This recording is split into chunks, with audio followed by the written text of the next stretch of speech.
The thing that I really liked about this song were the individual rap verses. I thought they were really strong on those. They had some cool rhythmic figures, some cool vocal tones, and overall I did enjoy the rapping.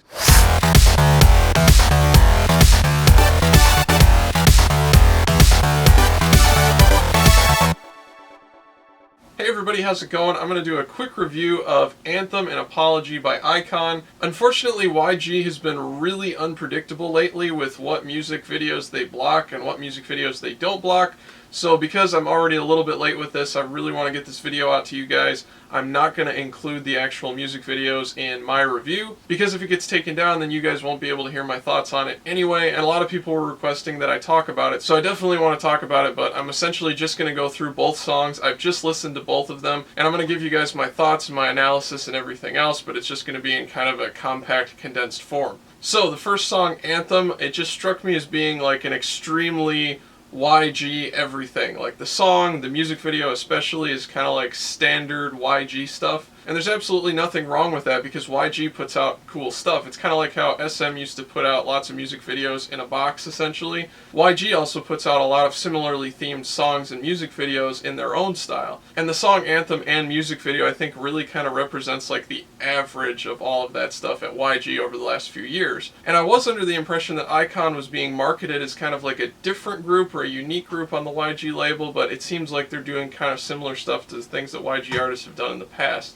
So maybe I just got the wrong impression about them, or maybe they've changed their marketing strategy a little bit. I'm not sure which, but that seems to be what's going on here. And the composition of the song itself definitely sounded kind of modal. I'm not sure if this was entirely intentional or not because of some clashing stuff towards the end of the song, but that's definitely the overall feel that it gave me, that it had its roots in kind of like modal composition. And to put it simply, that sound may be what you're picking up and identifying as kind of Eastern sounding, or what people commonly portray as ancient Egyptian sounding music. That's that modal sound kicking in where it's not just straight major or minor like a lot of traditional Western music tends to be. Now when they get to the end and they're singing that iKON is coming to town part and there are like tuned timpanis playing along with it, it seems to clash a little bit, and that's why I'm not sure if the whole modal sound was entirely intentional throughout the entire song, because at that point you have like simultaneous modes and scales seemingly going on at the same time, and it kind of clashes with the vocals. So I wasn't a huge fan of that. It sounds like there's a lot of strange and not 100% design dissonances going on there.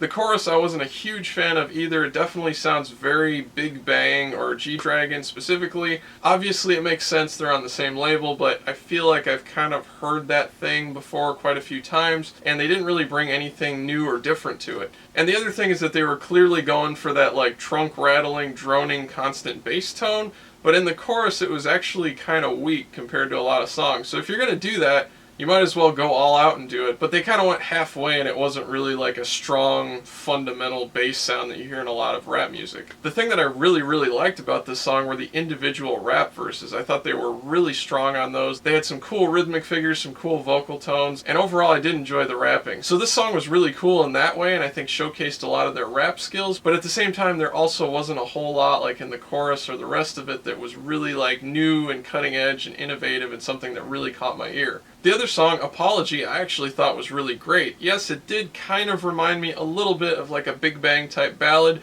but I've actually really enjoyed the Big Bang ballads recently, and I think that iKON really brought their own thing to the table in the case of this song, where they didn't do that as much in the last song. For a group that's really supposed to be more of a rap group only, this was a really strong singing song, and it really showed off that they have good singing voices as well. I was really impressed by some of their singing vocal tones. They have some really interesting vocal colors and sounds, and I'd like to hear a lot more of those. The raps in this song, I think, were also appropriately done musically. They didn't just try to jam a bunch of raps into a ballad, they actually made them fit and integrated it into the songwriting, so everything went by and transitioned extremely smoothly, and it enhanced the overall feel and mood of the track. And I think a group like this could definitely be very strong in doing things like that into the future. Even if they did some up-tempo songs, I'd like to see them sing on those a little bit more too to complement the rapping. And that would definitely set them apart more because, yeah, Big Bang does that, they sing and they rap on most of the songs, but the singers in Big Bang are extremely unique sounding. They sound a certain way. The singers in iKON, as we found out, are also extremely unique sounding and very different sounding than Big Bang. So if they were to use some singing along with the rapping stuff on the more up-tempo songs, I think it would make them sound more unique and they'd come off as a much stronger and much more interesting sounding group overall. I also really like the piano throughout this song, and I thought the production fit the mood and the music video and everything else extremely well. And of course we got 2 songs and 2 music videos at once, again, multiple release. YG has been doing that this year. I'm a big fan of it. I hope some other companies will follow along with that. I know obviously SM has been doing that, like with SNSD, but I'd like to see them do it with some other groups, and other K-pop companies entirely do that with groups. It just gives us, the listeners, more content, more stuff to enjoy, more music videos, and I'm sure on their end it also helps promote and sell things a lot better too. So anyway, I hope you guys enjoyed this review. Please like, comment, and subscribe. If you could share this video all over the place, Facebook, Tumblr, Twitter forums, all that stuff really helps me out, and I'll see you guys next time.